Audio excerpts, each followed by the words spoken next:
पुरानी पेंशन बहाली का मुद्दा एक बार फिर से तूल पकड़ने लगा है। राज्य कर्मचारी के संगठन ही नहीं बल्कि अब केंद्रीय कर्मचारी के संगठन ने भी पुरानी पेंशन बहाली का पुरजोर समर्थन शुरू कर दिया है। बीते दिन पुरानी पेंशन योजना बहाली संयुक्त मंच ने पूरे राज्य में पुरानी पेंशन बहाली के लिए आंदोलन करने का आह्वान किया था। इसी क्रम में आज उत्तर प्रदेश के सभी जिला मुख्यालयों पर पुरानी पेंशन योजना बहाली संयुक्त मंच के बैनर तले राज्य व केंद्र कर्मचारी संगठन आंदोलन कर रहे हैं। वहीं राजधानी लखनऊ में डीएम आवास के सामने बीएन सिंह की प्रतिमा के समक्ष राज्य व केंद्रीय कर्मचारियों ने धरना प्रदर्शन किया। प्रदर्शनकारी कर्मचारियों के पदाधिकारी आर.के. पांडे ने बताया कि 2004 में जब पुरानी पेंशन बंद कर दी गई, नई पेंशन लागू की गई थी तो उसके बड़े लोक लुभावने फायदे गिनाए गए थे, लेकिन असल में ऐसा कुछ भी नहीं हुआ बल्कि उनके साथ छलावा किया गया है। आर.के. पांडे ने सरकार से गारंटी और सुरक्षित पेंशन की मांग की है। उन्होंने कहा कि मांग पूरी न होने पर अगस्त के महीने के बाद राष्ट्रीय समिति की विचार विमर्श के बाद संसद के बाहर प्रदर्शन करेंगे। इस दौरान तमाम राज्य और केंद्र कर्मचारी प्रदर्शन में शामिल होकर पुरानी पेंशन बहाली की मांग की। समस्त केंद्रीय सरकार के जो कर्मचारी हैं, राज्य सरकार के विभिन्न श्रम संघों के साथी हैं, निकाय और निगम के हमारे जो साथी हैं, उनकी जो ओपीएस बहाली की एक संघर्ष संयुक्त समिति है, मैं उसका प्रदेश कन्वीनर हूं।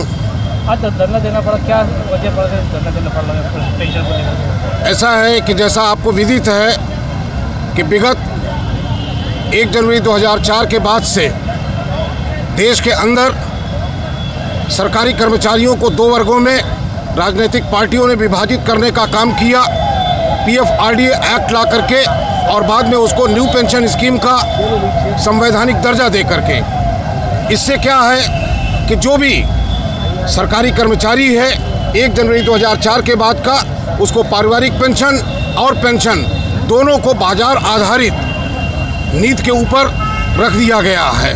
हालात ये है कि सरकार ने बड़े लोक लुभावन उस समय प्रचार करने का काम किया था कि पुरानी पेंशन से ज़्यादा नई पेंशन स्कीम में लोगों को फ़ायदा होगा, लेकिन स्थितियां इसके विपरीत हैं। सरकारी कर्मचारी बाजार के भाव अपना और अपने परिजनों का भविष्य नहीं छोड़ सकता है। इसलिए हमारी ये मांग है कि हमको फिक्स दी जाए और अगर नई पेंशन स्कीम में उससे ज़्यादा 50% जो ओल्ड पेंशन स्कीम में है उससे ज़्यादा का मुनाफा है तो उसको भारत सरकार अपने खजाने में रखे, उत्तर प्रदेश सरकार अपने खजाने में रखे, लेकिन हमको गारंटीड और सुनिश्चित पेंशन चाहिए।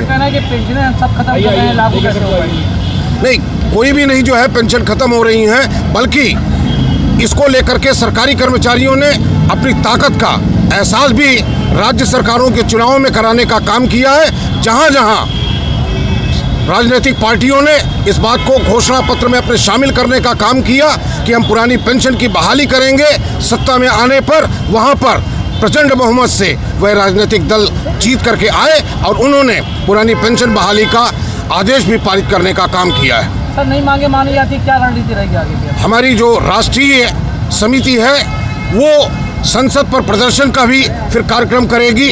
अगर 31 अगस्त के पहले सरकार इसके ऊपर कोई अपना निर्णय एक जो है स्पष्ट नहीं करती है तो